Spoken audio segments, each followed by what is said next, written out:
اعوذ باللہ من الشیطان الرجیم بسم اللہ الرحمن الرحیم ربی یسر ولا تعسر وتمم بالخیر۔ السلام علیکم ورحمۃ اللہ وبرکاتہ۔ امید ہے کہ تمام خیران خیر و عافیت سے ہوں گی۔ جیسا کہ آپ جانتی ہیں کہ ہمارا درس تجوید القرآن کے چل رہے تھے اور ان میں سے الحمدللہ ہم نے 17 درس ہمارے کمپلیٹ ہو چکے ہیں اور آج ہمارا 18واں درس ہے اور حروف غنہ کے بارے میں آج ہماری بحث ہوگی۔ جیسا کہ آپ جانتی ہیں کہ ہماری بحث جو ہے حروف کے بارے میں چل رہی تھی اور ہماری بات چلتے چلتے تمام حروف کے بارے میں بیان کیا کہ کون سا حرف کہاں سے ادا ہوتا ہے، کون سا مخرج کہاں سے نکلتا ہے۔ بات کرتے کرتے پچھلا درس جو ہمارا تھا وہ ہمارا تھا شفتان کے بارے میں، شفتان یا شفتین۔ تو بتایا تھا میں نے کہ بتایا تھا کہ دونوں ہونٹوں سے حروف ادا ہوتے ہیں اور ان کا بڑی تفصیل سے میں نے بتایا تھا کہ دونوں سے واو اور میم جو ہے شفتین سے ادا ہوتے ہیں، تو لہٰذا قرآن نے جو ہے ان کو نام دیا حروف شفوی، یعنی ایسے حروف جو شفتین دونوں ہونٹوں سے ادا ہوتے ہیں۔ حروف شفوی کہا جاتا ہے انہیں، اور اس کی ہم نے پریکٹس بھی کی تھی اور مثالوں سے میں نے واضح بھی کیا تھا۔ تو آج ہم جس مخرج کے بارے میں جانیں گے پڑھیں گے وہ ہے خیشوم، ٹھیک ہے۔ خیشوم جو ہے عربی میں کہتے ہیں ناک کے اوپر والی جو ہڈی ہوتی ہے بانسا، اس کو خیشوم کہا جاتا ہے۔ یعنی تھوڑا سا میں آپ کو یہاں پہ بتا دوں خیشوم کا کہ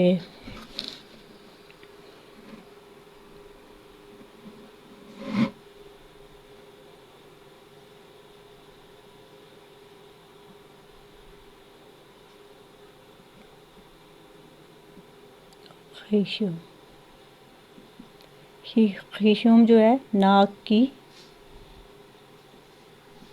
ہڈی ہوتی ہے۔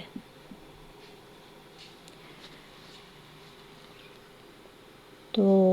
ناک کی ہڈی کو خیشوم کہا جاتا ہے یا ناک کا بانسا۔ اس سے غنہ نکلتا ہے اور غنہ کرتے وقت جو ہے نون اور میم دو حرف ہیں، نون اور میم ادا ہوتے ہیں۔ کون سے؟ نون اور میم، یہ دو حروف ادا ہوتے ہیں جب ہم غنہ کرتے ہیں تو ناک کی ہڈی سے۔ اب اسی طرح جو ہے جس طرح سے شفتین، یعنی جس طرح سے میں نے شفتین کے بارے میں بتایا تھا کہ دونوں ہونٹوں کو کہتے ہیں، اسی طرح سے ہم نے لسان کے بارے میں بھی پڑھا تھا، وہ بھی میں آپ کو بتا چکی ہوں، حلق کے بارے میں بھی بتا چکی ہوں۔ اگر آپ میں سے کسی نے میری پچھلی ویڈیو نہیں دیکھی تو میرے چینل کو سبسکرائب کیجئے اور میری پچھلی ویڈیو کو شروع سے آخر تک دیکھیں بھی، سمجھیں بھی اور ثواب کی نیت سے اس کو شیئر بھی ضرور کیجئے گا۔ آج خیشوم کے بارے میں پڑھیں گے کہ جو ناک ہے اس کا بھی تعلق بہت زیادہ ہے۔ جب ہم قرات کرتے ہیں، قرآن پڑھتے ہیں، تو بعض ایسے حروف ہیں بعض ایسے مقامات ہیں جہاں ناک کا بڑا تعلق ہے، جسے ہم خیشوم کہتے ہیں۔ البتہ خیشوم یہ جو ناک والا حصہ ہے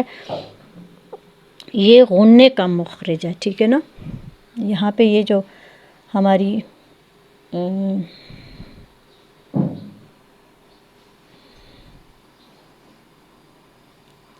اس کو جو ہے نا کہتے ہیں ناک کا بانسا، ٹھیک ہے۔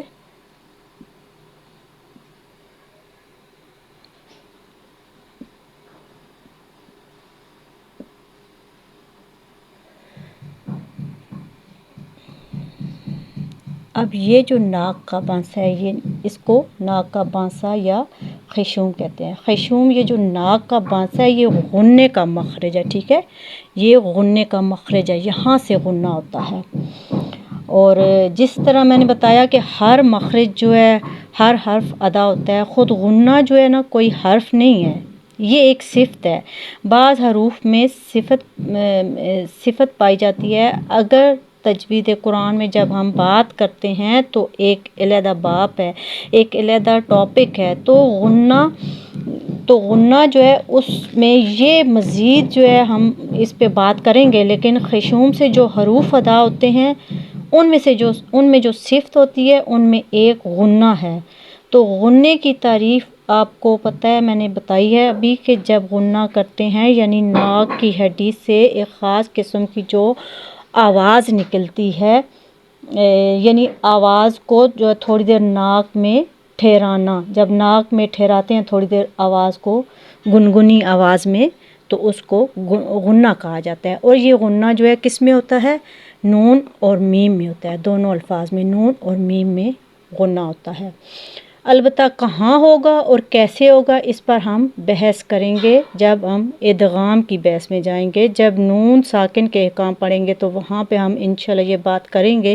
لیکن آج صرف میں اتنا عرض کر دوں کہ جب بھی میم اور نون ادغام کی صورت میں ہوں گے، یعنی اخفا کی صورت میں چاہے ہوں یا ان پہ شد آ جائے تو ان میں غنّہ ہوگا۔ اب غنّہ کیا ہے کہ نون اور میم میں جو ہے جب ڈبل حرکت والے حرف پر بھی وہ غنّہ ہوتا ہے، ڈبل حرکت والے، ٹھیک ہے۔ یہ میں آپ کو بتا دوں غنّہ پڑھنے کے قواعد، غنّہ پڑھنے کے قواعد، اس میں قاعدہ نمبر 1 میں آپ کو بتا دیتی ہوں۔ 1،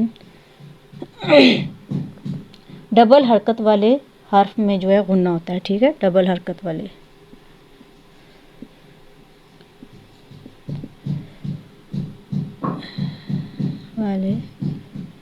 حرف میں غنّہ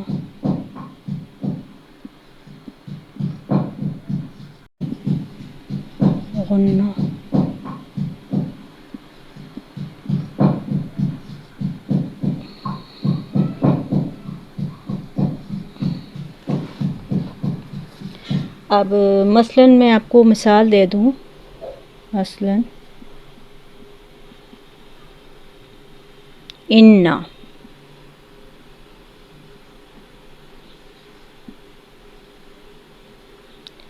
اور اسی طرح سے ایک اور مثال دے دوں، مما۔ اب دیکھیں یہ ڈبل حرکت والی اسم، یہاں تشدید ہے، شد ہے، اور یہاں میم کے اوپر شد ہے، تو اِنَّا میں بھی غنّہ ہوگا اور مما میں بھی، اِنَّا مما، ٹھیک ہے، ان دونوں میں غنّہ ہوگا، یعنی کہ آواز کو تھوڑی دیر ناک میں ٹھہرا کر گنگنی آواز میں اس کو پڑھیں گے، اس کو غنّہ کہیں گے۔ اسی طرح سے قاعدہ نمبر 2 میں آپ کو بتا دوں،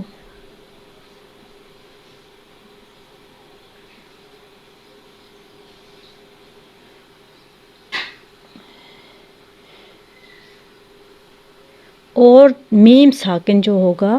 میم جب ساکن ہوگا، ٹھیک ہے، جب میم ساکن ہوگا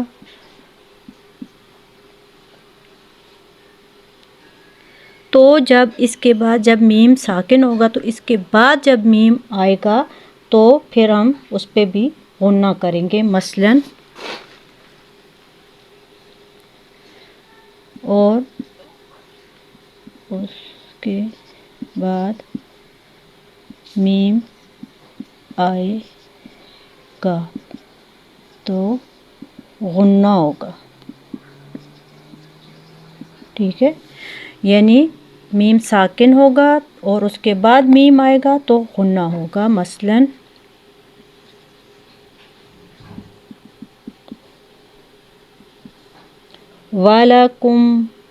وَلَكُمْ مَا كَسَبْتُمْ، یہاں پہ لفظ لکھ لیتی ہوں، وَلَكُمْ مَا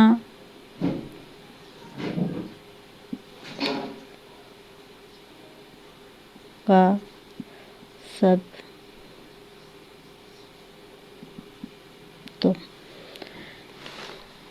اب دیکھیں والاکم، میں نے آپ کو بتایا کہ میم ساکن جب ہوگا، یہ میم ساکن ہے اور اس میم ساکن کے بعد پھر میم آیا ہے دوبارہ، تو یہاں پہ ہم جو ہے غنہ کریں گے اب، وَلَكُمْ كَسَبْتُمْ، ٹھیک ہے، وَلَكُمْ، اب دیکھیں قم تھوڑا سا ناک میں جو ہے آواز کو گھما کے ہم پڑھیں گے، وَلَكُمْ كَسَبْتُمْ۔ اسی طرح سے اگلا ورڈ جو ہے ایک با، میں نے آپ کو بتایا یا تحسم باللہ، ٹھیک ہے،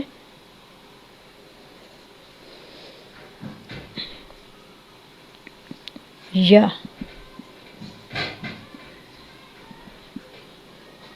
تحسم باللہ،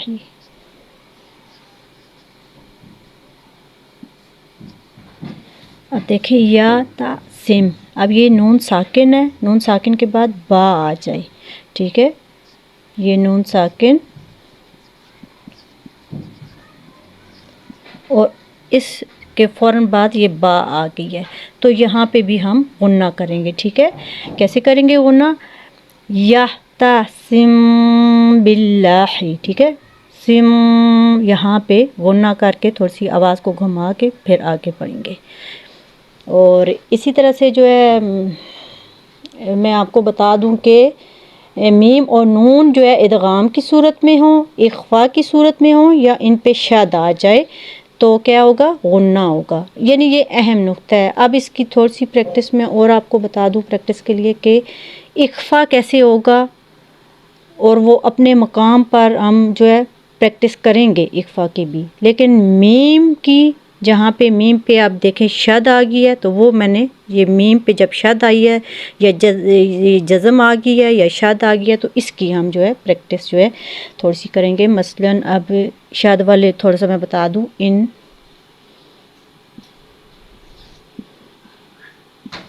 نلّہ، ہاں،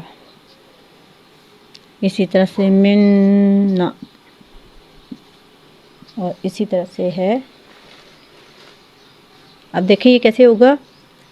ان اللہ، اس پہ ہم جو ہے کیسے غنہ کریں گے، ان اللہ، ٹھیک ہے، ان تھوڑا سا کر کے غنہ، یہاں پہ شد آ گئی ہے، یہاں پہ شد آ گئی ہے، تو ان اللہ منا، یہاں پہ بھی ہم جو ہے غنہ کریں گے۔ اور اسی طرح سے خاص جو ہے منا، اب یہ خاص آواز نکل رہی ہے، ٹھیک ہے، منا خاص آواز نکل رہی ہے خیشوم سے، تو اسی طرح سے ایک اور لفظ لے لے، انت، اب دیکھیں یہاں پہ انت، یہاں پہ بھی غنہ ہو رہا ہے۔ تو قرآن میں جہاں پہ بھی کنتم آئے گا تو وہاں پہ بھی جو ہے غنہ ہوگا، لفظ کنتم، اب دیکھیں جیسے ان،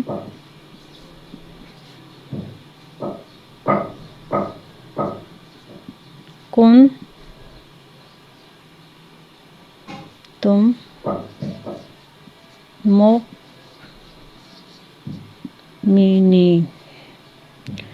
ٹھیک ہے، اب اس کو ہم کیسے پڑھیں گے، کیسے غنہ اس کا ہم کریں گے، ان کنتم مؤمنین میں، ان کنتم مؤمنین، ان کنتم مؤمنین، اب دیکھیں یہاں پہ نون پہ بھی غنہ ہوگا، نون پہ بھی غنہ ہوگا، ان اور کن پہ بھی غنہ ہوگا، ٹھیک ہے، ان کنتم مؤمنین۔ اور اسی طرح سے جو ہے اخفا، جو ہے اخفا کرنا جو ہے میں، اب وہ کیسے ہوگا، اخفا میں ایک مثال آپ کو دے دوں، اخفا جب کریں گے تو پھر اس میں کیسے کریں گے، میں تم